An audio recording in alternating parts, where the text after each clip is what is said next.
Olá, amigos e irmãos, que a graça e a paz do Senhor Jesus esteja com cada um de nós. Aqui nos encontramos para o nosso terceiro dia de oração e comunhão, caminhando com Jesus. Ficamos agradecidos a Deus por todos vocês que estão participando conosco desses 10 dias de oração. São centenas de pessoas que nos escreveram e que estão nos escrevendo, dizendo que estão fazendo conosco esses 10 dias de oração, porque necessitam uma bênção especial para as suas vidas. São aqui escritos os pedidos, as necessidades que cada um apresenta, e nós estamos na oração que estamos fazendo apresentando apenas os nomes daqueles que nos escrevem, porque Deus conhece o seu pedido, a sua necessidade, e você ore juntamente conosco quando estivermos orando por este pedido que você fez. Deus ele vai conceder esta bênção, esta vitória para você. Creia, eu creio. E Deus vai fazer um milagre em sua vida. Nós precisamos, como eu tenho dito esses dias, nos colocar no centro da vontade de Deus. Às vezes nós pedimos a Deus, queremos receber uma bênção, mas nós estamos vivendo longe da vontade de Deus. Então, nós precisamos estar fazendo a vontade de Deus, vivendo com Ele dia a dia, caminhando com Jesus, e Deus fará um milagre em nossa vida.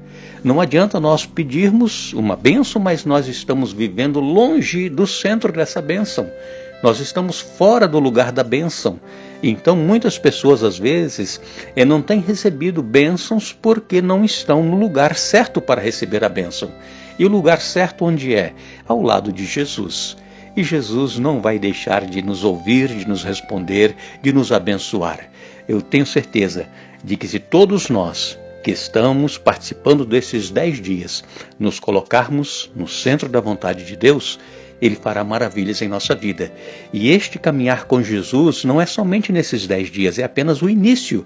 É para que nós possamos estar caminhando dia a dia durante este ano de 2020 e enquanto nós estivermos aqui na Terra. Nós sabemos que este mundo não vai demorar muito, mas este mundo vai chegar a um fim, porque Jesus virá para buscar a sua igreja, buscar aqueles que o receberam, buscar aqueles que andaram segundo a sua vontade, aqueles que caminharam com Jesus. Este Jesus virá buscar. Aqueles que são amigos de Deus, este Jesus virá buscar. Não adianta nós apenas sermos membros da igreja, termos sido batizados, estarmos com o nome lá no livro da igreja e estarmos vivendo longe de Jesus. É por isso que muitas vezes, quando muitas pessoas ouvem falar de certos acontecimentos e que estão mostrando sinais que Jesus está para voltar, as pessoas ficam com medo. Por quê? Ai meu Deus, eu preciso me preparar. É porque estão vivendo longe do centro da vontade de Deus. Não estão caminhando com Jesus. Então, irmãos, nós não devemos ficar preocupados com eu tenho que fazer isso, eu tenho que fazer aquilo, eu não posso fazer isso porque senão eu não vou ser salvo. Não. Quando nós estamos caminhando com Jesus, tudo que nós fizermos vai ser de acordo com a vontade de Deus. É claro que nós vamos ter alguns problemas, nós vamos ter alguns deslizes, nós podemos cair, nós podemos fracassar em um ponto ou outro, mas nós reconhecemos, pedimos perdão a Deus, Ele nos perdoa e continuamos a nossa caminhada. Nós não podemos desistir, tá? Porque esta vida é um caminhar constante, é um caminhar diário, como nós vimos na nossa primeira reflexão. Enoque caminhou com Deus 365 dias, e aí Deus, 365 anos, e aí Deus o tomou para si. E na meditação de ontem que nós fizemos, na nossa reflexão, nós vimos que Noé era a única pessoa íntegra naquela época, na face da terra, e que andava com Deus, que caminhava com Deus. Então, por isso, Deus escolheu Noé para aquela missão de pregar ao mundo, para se converterem, se voltarem dos seus maus caminhos, para que se arrependessem, para que pudessem ser salvos. Mas, infelizmente, somente ele e a família foram salvos. Mas ninguém se salvou. Alguns que morreram antes do dilúvio morreram salvos, mas no dilúvio somente Noé e sua família foram salvos. Então, nós precisamos caminhar com Jesus. Este é o nosso objetivo aqui no canal Hora Tranquila. Levar os nossos irmãos a sentirem a necessidade, a dependência de Deus a cada dia e orarem para que possam estar vivendo no centro da vontade de Deus. Para que quando Deus ouvir a nossa oração e que for derramar a bênção, nós estejamos no lugar certo para receber esta bênção. Porque se nós pedimos a bênção, mas estamos no lugar errado, a bênção não vai vir. Essa é a certeza que nós temos. Se nós estivermos no lugar certo, quer dizer, caminhando com Jesus, nós receberemos a bênção. Nós nos lembramos de José. José, aquele jovem de 17 anos, que os seus irmãos tinham muita inveja, muito ciúme dele, porque o pai demonstrava mais carinho, mais atenção por José, porque José era o filho de Jacó quando ele já era idoso. E então Jacó dava uma atenção especial para José. E certo dia então Jacó mandou construir uma túnica muito bonita, e aquilo despertou ainda maior ira nos seus irmãos. Olá, tá vendo como o nosso pai gosta mais de José do que de nós? E José começou a ter uns sonhos, e estes sonhos mostravam que quando eles estavam cortando aqueles molhos de trigo, o molho de trigo que José havia cortado ficava no meio, e em volta os outros molhos que era dos irmãos de José, e aqueles molhos que estavam em volta se inclinavam para José. E isso trazia mais ira para os irmãos de José, porque eles diziam assim: você vai dominar sobre nós, nós vamos nos inclinar perante você. Mas Deus tinha um plano especial para José, porque José, ele também era uma pessoa, um jovem que buscava e confiava no poder de Deus. E quando um dia José foi visitar os seus irmãos que estavam cuidando do rebanho de seu pai, eles procuraram se livrar de José. Quiseram matá-lo, mas um dos irmãos disse: não vamos fazer isso, vamos colocá-lo num poço. E então a intenção era depois tirar ele do poço e mandar ele para casa. Mas nesse momento em que esse irmão deu essa sugestão, lançaram José no poço, ele precisou sair dali, e passaram os ismaelitas, que compravam de tudo e venderam José como escravo para o Egito. E José, ele jovem, lá na casa de Potifar, no Egito, ele continuou sendo fiel a Deus, fazendo o trabalho da melhor maneira possível, mesmo sendo escravo. E José, nos diz a palavra de Deus em Gênesis capítulo 39, no verso 1, quando José foi levado para o Egito pelos negociantes ismaelitas, eles o venderam a Potifar, um oficial egípcio. Potifar era capitão da guarda do faraó, o rei do Egito. O Senhor estava com José, por isso ele era bem-sucedido em tudo que fazia no serviço da casa de seu senhor egípcio.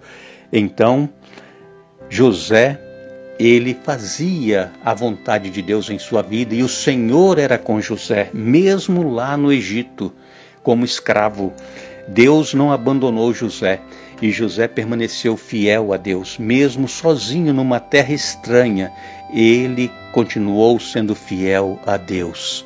Irmãos, é muito importante nós educarmos os nossos filhos no caminho do Senhor, porque se eles tiverem que enfrentar alguma adversidade, eles também vão se lembrar das orientações que receberam em casa de seus pais, os conselhos da palavra de Deus, e se permanecerem fiéis onde eles estiverem, eles também serão uma bênção para os outros, assim como foi José lá no Egito. Sabemos que devido à fé de José, à fidelidade a Deus, ele foi honrado, e depois de ser acusado de ter querido, dele ter tentado ter um caso com a mulher de Potifar, foi levado para a prisão, e tudo isso foi a invenção da mulher de Potifar, porque Deus tinha um plano para José. Mesmo assim, lá na prisão, José continuou sendo fiel a Deus, seguindo as orientações de Deus. E quando um dia Faraó teve um sonho, e que somente José pôde interpretar aquele sonho, José foi colocado como governador do Egito. Vejam, irmãos, que maravilha quando nós nos colocamos no centro da vontade de Deus. Deus tem uma bênção para você, meu irmão, minha irmã, para a sua família, para os problemas que você está enfrentando, Deus vai te dar essa vitória.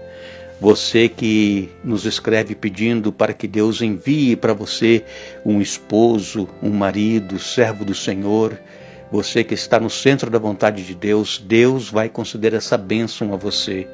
Não se desespere, não pense que Deus se esqueceu de você, que você está abandonada à sua própria sorte. Não, Deus está olhando para você. Coloque a sua vida no centro da vontade de Deus. Clame a Deus, Deus vai te dar esta bênção, qualquer que seja o problema, qualquer que seja a necessidade que você está tendo em sua vida. Nós iremos orar novamente ao nosso Deus, nós iremos clamar pelos pedidos que nos são apresentados, e nós sabemos que quando nós, humildemente, nós insistimos fervorosamente a Deus por um nosso filho, por um nosso problema, nós sabemos que Deus, Ele atende o desejo do nosso coração. Hoje, Deus está pronto a ouvir as nossas orações. Nós, pais, precisamos buscar ao Senhor zelosamente.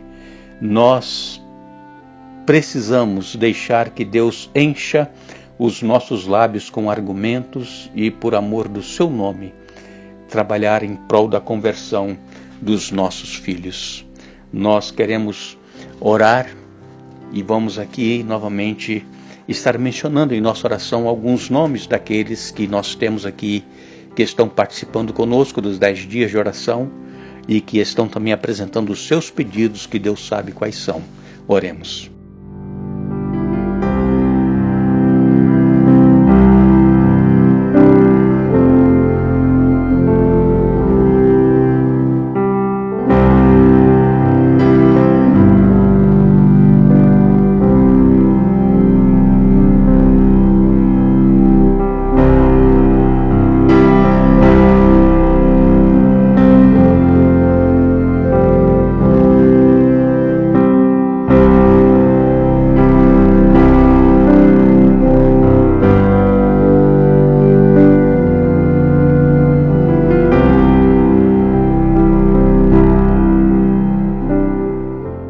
Senhor nosso Deus e Pai que estás nos céus, uma vez mais nos encontramos diante da Tua presença nesse terceiro dia de oração e comunhão, caminhando com Jesus.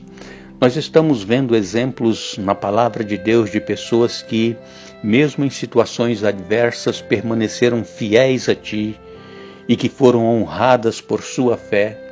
Nós também, ó Pai, hoje temos muitas pessoas que estão orando conosco e que estão passando por muitos problemas, situações adversas em suas vidas, pessoas que não estão encontrando saída para o problema que estão enfrentando, mas que confiam em Ti, que sabem que Tu és o único capaz de solucionar o problema que estão enfrentando. E Tu, ó Deus, que sonda mente e corações, Tu que visitas o íntimo de cada um de nós. Nós queremos apresentar a Ti hoje, em nossas orações, ó Deus, a Ana Ilza, lá de Pimenta Bueno, em Rondônia, a Jane, de Paulista, em Pernambuco, também a Beatriz, de Itaquaquecetuba. Apresentar a Ti também Mônica, lá de Capão Redondo, o Dário de Oliveira, lá do Paraná, a Alda e o Edmundo, lá da Bahia. Apresentar a Ti a Marilena Cunha, também o Daniel e família de Presidente Castelo Branco. Apresentar a Ti, ó Deus, a Paula Evangelista e a sua família, seus familiares, lá de Itajaí, em Santa Catarina. O Raimundo Nonato e a Cátia, do Rio de Janeiro. Apresentar a Ti também o Pedro Santana e a sua família. A Veneranda Evangelista, também lá de Santa Catarina, e todos os seus familiares. Queremos, ó Deus, também pedir pela Maria Aparecida Freitas e o Darcy Linhares Freitas. Tu sabes os problemas que eles estão enfrentando, as suas necessidades. O Manuel Lameira e a sua família lá em Castanhal do Pará. O Adilton e Aná de Boa Vista, em Roraima. A Marli e o Edmar Becker e todos os seus familiares lá de Sobreiro, no Espírito Santo. Maria Helena de Paulista, em Pernambuco, também a Cleide Rejane, lá de Pesqueira, em Pernambuco, todos os demais irmãos que estão nos escrevendo, pedindo orações, ó Pai, visite essas pessoas, conceda as bênçãos conforme for a tua santa vontade e que estes nossos irmãos, estes nossos amigos estejam no lugar certo para receber a bênção que é ao teu lado, fazendo a tua vontade, caminhando contigo, que possam ser abençoados para a honra e glória do teu santo nome e que cada um desses que estão participando conosco possam estar aqui num futuro bem próximo, relatando as bênçãos que receberam em suas vidas. Nós te pedimos agradecidos e confiados em Jesus, hoje e sempre. Amém. Obrigado, amigos e irmãos, a todos vocês que novamente participaram conosco neste terceiro dia de oração e comunhão, caminhando com Jesus. Amanhã, Deus nos permitindo, estaremos de volta para o nosso quarto encontro dos nossos 10 dias de oração. Que Deus nos abençoe.